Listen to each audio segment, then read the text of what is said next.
Welcome back. Afghan अबूरी हुकूमत के कयाम के बाद पाकिस्तान में दहशत गर्दी में 60% इजाफा हुआ।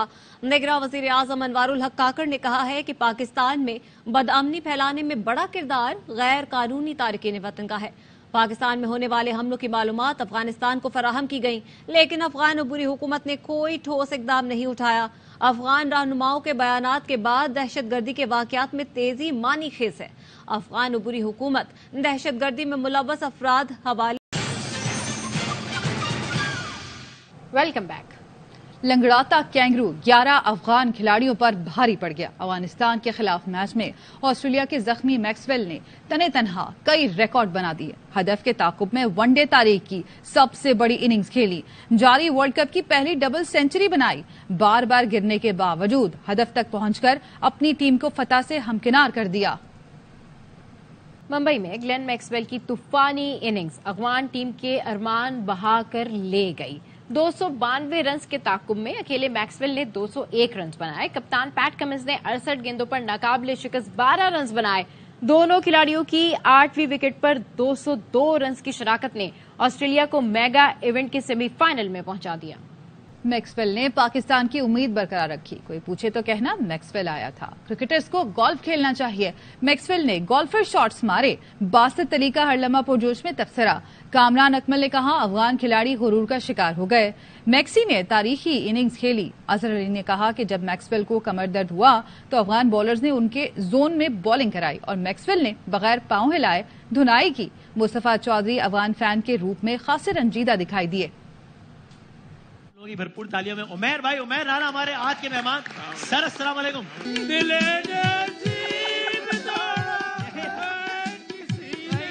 चेस करते हुए ऐसी इनिंग्स किसी ने नहीं खेली। हाँ। और स्पेशली बगैर पाँव के। कोई पूछे तो कहना मैक्सवेल आया था। तो खड़े खड़े उसने मैच जितवा दिया और ऐसी बैटिंग चेज में मैंने अपनी लाइफ में नहीं देखी और ऐसा डबल 100 मैंने नहीं देखा। जैसे वो ग्राउंड में रिव्यू ले रहा था ना बैट्समैन की तरफ देख के हंस के। हाँ। वो जरा मुझे अच्छा बड़े एरोगेंस के साथ। जब उसको क्रैम्प्स आए थे तो उन्होंने उसके जोन में ही बॉलिंग की है। उससे वो पांव हिलाए बगैर वो शॉट्स मार रहा था। उसको अपने मेन बॉलर्स को पहले यूज करना चाहिए था। तोड़ा है किसी ने। मैक्सवेल टॉप 8 में आना लाजमी है और इस टाइम श्रीलंका अगर ये मैच हारता है तो वो बॉटम पे खड़ा होगा। इंग्लैंड जो है वहां पे मौजूद है, उसके भी 2 मैच है, एक नेदरलैंड से एक पाकिस्तान से। पाकिस्तान को आगे बढ़ना है तो इंग्लैंड को हराना होगा। गम है वसीम, इतना गम है कि भाई भी अच्छा लग रहा है। पाकिस्तान की जो टीम है वो बिल्कुल उसी तरह है। वो जो मेहंदियों में अक्सर नहीं देखते, कजन आते कहता है नहीं करूंगा मैं डांस नहीं करूंगा, फिर जब कजन लाते तो फिर जोर से करता है। अगर अंडे को पानी में डाला जाए किसको और तैरने लग जाए तो अंडा ठीक होगा या खराब? नहीं जी, खराब है। अरे भाई अंडा खराब। वाह। मैच है इंग्लैंड और नेदरलैंड का। नेदरलैंड। इंग्लैंड नेदरलैंड मुझे लगता है नेदरलैंड। ऑस्ट्रेलिया ने अफगानिस्तान को हराकर पाकिस्तान और न्यूजीलैंड का रास्ता भी आसान बना दिया। पाकिस्तान को सेमीफाइनल में जाने के लिए इंग्लैंड को हराना होगा। न्यूजीलैंड और अफगानिस्तानों की राउंड के आखिरी मैचेस में शिकस्त पाकिस्तान के सेमीफाइनल में जाने के लिए जरूरी। तीनों टीम्स ने अपने आखिरी मैचेस में कामयाबी हासिल की तो 10 पॉइंट्स की बुनियाद पर फैसला रन रेट पर होगा। अफगान टीम अपना आखिरी राउंड मैच जनूबी अफ्रीका और कीवी टीम श्रीलंका से खेलेगी। Welcome back. Army chief general Syed Asim Munir कहते हैं बेहतरीन निशानाबाजी एक फौजी का तुर्रा इम्तियाज है। फौजी तरबियत में निशानाबाजी बुनियादी हैसियत रखती है। आर्मी चीफ जेलम में पाकिस्तान आर्मी राइफल एसोसिएशन की 43वें मुकाबलों की इख्तितामी तकरीब में मेहमान खुसूसी के तौर पर शरीक हुए। सरबरा पाक फिजाइया air chief marshal Zaheer Ahmed Babar guest of honour थे। आईएसपीआर ने बताया मुकाबलों में मुसल्लह फौज, सिविल आर्म्ड फोर्सेस समेत 2000 से ज्यादा निशानाबाजों ने हिस्सा लिया। आर्मी चीफ और एयर चीफ ने ट्रॉफीज, अवार्ड्स और मेडल तकसीम किए। पाक फौज ने चारों कैटेगरीज के मुकाबले जीत लिए। पाक बहरिया दूसरी और पाक फिजाइया तीसरी पोजीशन पर रही। सिपह सालार ने निशानाबाजों की बेहतरीन महारत को सराहा। आर्मी चीफ की आमद पर आईजी ट्रेनिंग ने पुरतपाक इस्तकबाल किया। कराची एयरपोर्ट पर निजी लाउंज के खाने से कीड़े निकले। मुसाफिर को दिए गए खाने में कीड़ा रेंगता नजर आया। एयरपोर्ट हेल्थ अफसर ने लाउंज सील कर दिया। मोहम्मद सलाउद्दीन हमारे साथ मौजूद हैं, उनसे मजीद जानेंगे। जी सलाउद्दीन। دیکھیں بالکل یہ جناح انٹرنیشنل ایئرپورٹ پر سیلویشن اتھارٹی کے شعبہ کمرشل کی غفلت اور لاپرواہی سامنے آئی ہے.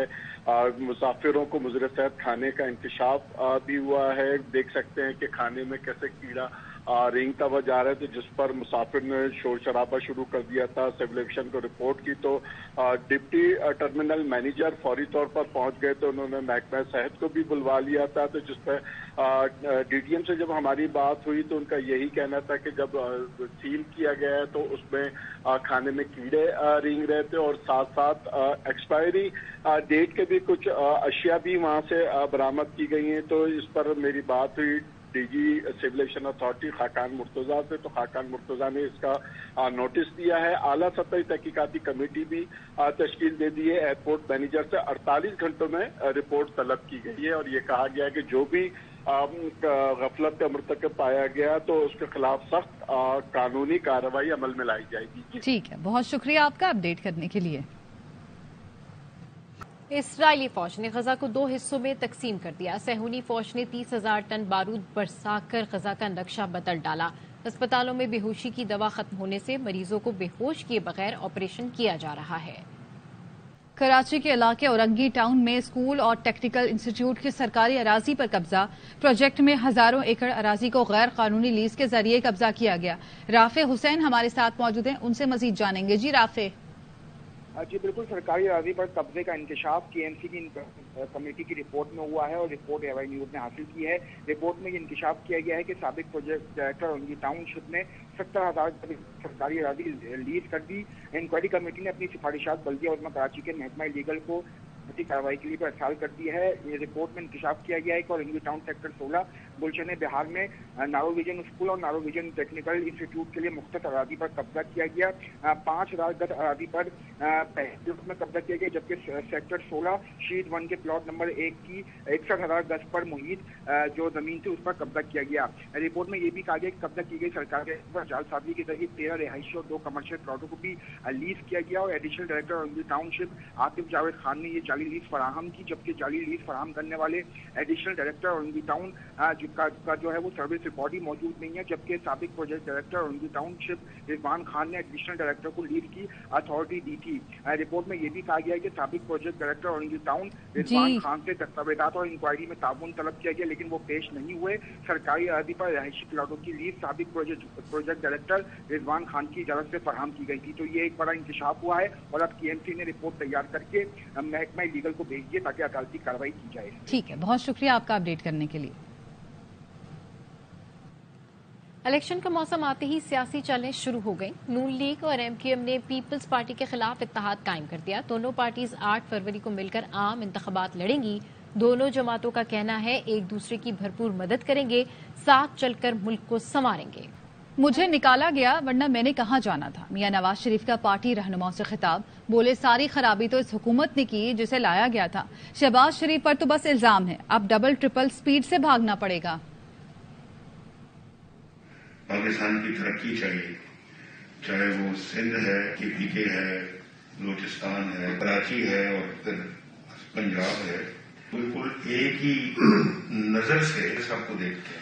میں معلوم کرنا چاہتا ہوں جو پچھلی حکومت لائی گئی تھی اس نے کیا کیا. شہباز صاحب کے اوپر تو الزام ہی آتا ہے نا، ٹیک اوور کیا ایسے حالات میں جب ملک عملاً ڈیفالٹ کر چکا تھا. جب میں گیا ہوں تو 4 روپے کی روٹی تھی. جب مجھے نکالا گیا میں نے خود کہاں جانا تھا، آج 20 روپے کی. اور اس کا قیمتوں میں اضافہ اس پچھلے دور سے ہوا تھا. اب شہباز صاحب پہ اگر کوئی یہ کہتے ہیں کہ یہ مہنگائی ان کے زمانے میں بھی ہوئی، مہنگائی کو بھی روکنا کوئی اتنا آسان تھا؟ ممکن نہیں ہے جب تک چھوا تو ذمہ دار ڈی آئی جی لاڑکا نہ ہوں گے. سندھ پولیس کیس خراب کرنے کی کوشش کر رہی ہے. امیر رباب نے الزام عائد کیا کہ مقدمے میں نامزد سردار خان چانڈیوں نے ملزم علی گوہر کے بیٹے کو ایس ایچ او کمبر تعینات کروا دیا. کو شدید خطرہ لاحق ہے. آئی جی صاحب، آپ کی پولیس کی جانب سے میرا کیس خراب کرنے کی کوشش کی جا رہی ہے. مجھے تھریٹ کیا جا رہا ہے، مجھے ہراس کیا جا رہا ہے. ایس ایچ او امداد چانڈیو جس کا والد میرے کیس میں اکیوزڈ ہے، جیل کسٹڈی میں موجود ہے، اور سردار چانڈیو وہ بھی اسی سیم کیس میں ٹرپل مرڈر کیس میں اکیوزڈ ہے. تو اسی ایس ایچ او کو سرداروں کے ہوم ڈسٹرکٹ میں किसने पोस्टिंग दिलाई है? अगर मुझे कुछ होता है तो उसका जिम्मेदार DIG लाड़काना नासिर आफ्ताब भी होगा और सिंध पुलिस भी। खबर है कराची से, जहां साइट एरिया के इलाके वलीका चौरंगी के करीब टेक्सटाइल फैक्ट्री में आग लग गई और आग की शिद्दत ज्यादा होने की वजह से फायर ब्रिगेड की 6 गाड़ियां आग बुझाने में मसरूफ हैं। मजीद बता रहे हैं हमारे नुमाइंदे अफजल खान, जो इस वक्त जाय वकूफ पर मौजूद हैं।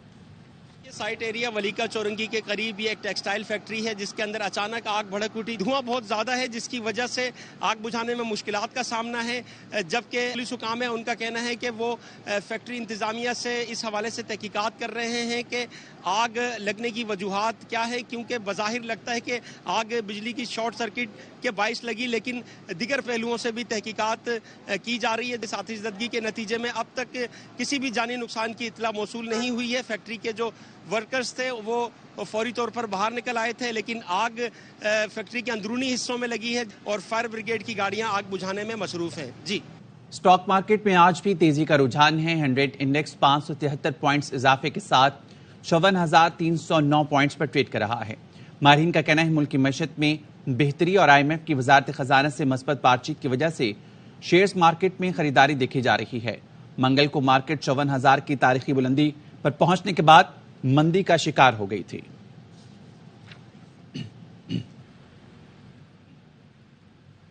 और आपको बताएं कि IMF को टैक्स चोरों के खिलाफ बड़े एक्शंस की तैयारियों के हवाले से ब्रीफिंग दी गई है। वजारत खजाना के जराये का कहना है कि टैक्स चोरों के खिलाफ तफसीली डाटा तैयारी के तरीकाकार पर ब्रीफिंग दी गई। FBR, बैंकों और नादरा के दरमियान सार्फिन डाटा शेयरिंग पर इत्तेफाक किया गया है। IMF को ब्रीफिंग में बताया गया है कि डाटा शेयरिंग की वजह से टैक्स चोरी का खात्मा मुमकिन होगा। टैक्स इस्लाहात और टैक्स एडमिनिस्ट्रेशन की बेहतरी पर भी मुज़ाकरात हुए। बैंकों से मौसूल सार्फिन की डाटा शेयरिंग रिपोर्ट IMF को जनवरी में भेजी जाएगी। बैंकों से सार्फिन की मालूमात के मुताबिक टैक्स पॉलिसी में भी तरमीम की जाएंगी। स्टेट बैंक की जानिब से भी बैंकों से सार्फिन की मालूमात की रिपोर्ट फराहम की जाएगी। आलमी बैंक के ताउन से FBR में इस्लाहाती प्रोग्राम पर IMF को आगाह किया जाएगा। वक्त हुआ एक ब्रेक का, हमारे साथ रहिए। अहम खबर आपको देंगे। जुडिशियल मजिस्ट्रेट ने फवाद चौधरी के मजीद जिस्मानी रिमांड की इस्तदा मुस्तरद कर दी है। अदालत ने फवाद चौधरी को जुडिशियल रिमांड पर जेल भेजने का हुक्म दे दिया। फारूक एजाज से मजीद जानेंगे। फारूक, बताइएगा इस बारे में। जी बिल्कुल, फ्रॉड केस में फवाद चौधरी को एक रोजा जिस्मानी रिमांड के बाद आज दोबारा अदालत में पेश किया गया। फवाद चौधरी खुद रोस्टरम पर आए, क्योंकि फैसल चौधरी जो कि फवाद चौधरी के वकील हैं वो अदालत पेश नहीं हो सके थे, जिसके बायस फवाद चौधरी ने खुद अदालत में दलाइल दिए। उनका ये कहना था कि आज 3 रोज हो चुके हैं जिस्मानी रिमांड को और तमाम तर केस जो है वो अदालत के सामने है और अदालत इसका बगौर जायजा भी ले चुकी है। अब अदालत में फैसला करना है। अदालत ने पहले फैसला महफूज किया और अब महफूज फैसला सुनाते हुए अदालत ने जुडिशियल रिमांड पर फवाद चौधरी को जेल भेजने का हुक्म सुना दिया है। जी फारूक, बहुत शुक्रिया आपका।